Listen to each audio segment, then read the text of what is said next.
வணக்கம் நண்பர்களே, முக்கிய செய்திகளை இந்த பதிவில் பார்க்க போகிறோம்.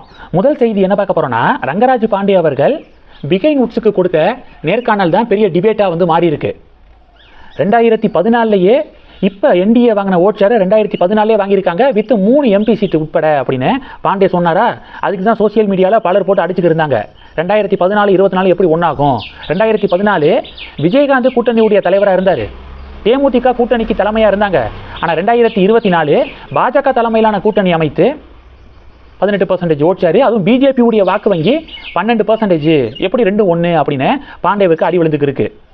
இப்போ அடுத்த அடி என்ன அப்படின்னா, அதே நேர்காணலில் பாண்டே சொல்கிறாரு, 2011 உள்ளாட்சி தேர்தல் முடிவுகளையும் 2021 உள்ளாட்சி தேர்தல் முடிவுகளையும் எடுத்து பாருங்க.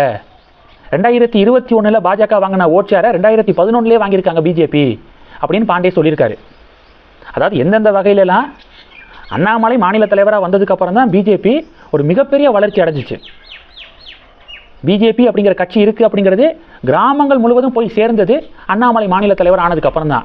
அதை ஒத்துக்க மாட்டாங்க. அதுதான் இங்கே பிரச்சனை அப்படிங்கிறதான் அண்ணாமலை சப்போர்ட்டர்ஸுடைய வாதமாக இருக்குது.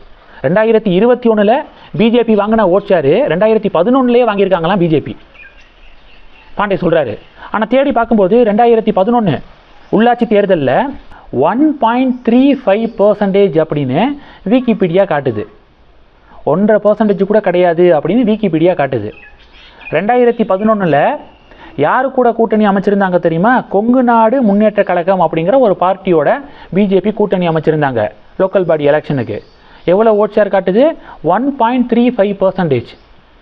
2021 நம்ம ஒப்பிடக்கூடாது 2011ஓட. ஏன்னா 2021 அதிமுக பாஜக லோக்கல் பாடி எலெக்ஷனில் கூட்டணி அமைச்சிருந்தாங்க. அதை எப்படி கம்பேர் பண்ண முடியும்? இங்கே 2022 2011ஓட கம்பேர் பண்ணணும். ஏன்னா 2011 பெரிய ஒரு கட்சி கிடையாது, கொங்கு நாடு முன்னேற்ற கழகம் அப்படிங்கிற பார்ட்டி, அவங்களோட கூட்டணி அமைச்சிருந்தாங்க.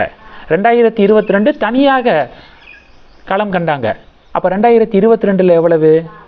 5.4%. 2011 1.35% இருந்த பிஜேபி 2022 அண்ணாமலை மாநில தலைவராக ஆனதுக்கப்புறம் தனியாக களம் கண்ட உள்ளாட்சி தேர்தலில் 5.4% ஓட் ஷேரை வாங்கி காமிக்கிறாங்க. இது 2022. 2024 5%லேருந்து 11.3%க்கு பிஜேபியுடைய ஓட் ஷேர் உயருது. எப்படிப்பட்ட குரோத்துன்னு பாருங்கள். இதனால தான் பாஜக தொண்டர்கள் அண்ணாமலை மேலே அவ்வளவு ரெஸ்பெக்ட் வச்சுருக்காங்க. அண்ணாமலையை எந்த இடத்துலையும் விட்டு கொடுக்காததுக்கான காரணம் ப்ரூவ் பண்ணி காமிச்சிருக்காரு, பர்ஃபார்மன்ஸை ப்ரூவ் பண்ணியிருக்காரு. ஆனால் பாண்டே இது மாதிரியான நிறைய பேர் பார்த்தீங்கன்னா, என்டிஏ ஜெயிக்கணும், பாஜக நிறைய தொகுதிகளில் ஜெயிக்கணும், பாஜக அடுத்த கட்டத்துக்கு போகணும் அப்படிங்கிற சிந்தனையை தாண்டி அண்ணாமலை தொகுதி பொறுப்பாளர் பணியிலிருந்து விலகினா என்டிஏக்குள்ளே குழப்பம் வரும், அதனால் எடப்பாடி பழனிசாமி அவர்கள் முதல்வராகிறதுல சிக்கல் வரும் அப்படின்னு எல்லா விஷயத்தையும் இபிஎஸோடு ஒப்பிட்டு பார்க்குறாங்களோ, இபிஎஸ்க்கு பிரச்சனை வந்துடுமே அப்படிங்கிற சிந்தனை தான் இவங்களுக்கு இருக்கோ. ஆனால் அண்ணாமலை பிஜேபி அடுத்த கட்டத்துக்கு போகாது அப்படிங்கிறது அண்ணாமலையுடைய சிந்தனை. ஆனால் இவர்களுடைய சிந்தனை பிஜேபி போனால் என்ன, போகலன்னா என்ன, ஆனால் இபிஎஸ் முதல்வராக முடியாது, அண்ணாமலை ஏன் விலகினாரு அப்படிங்கிற மைண்ட் தாட்டு தான் சில பொலிட்டிக்கல் கமெண்டேட்டர்ஸுக்கு இருக்குது அப்படிங்கிறது பாஜக காரங்களுடைய வருத்தமான ஒரு விமர்சனமாக இருக்குது.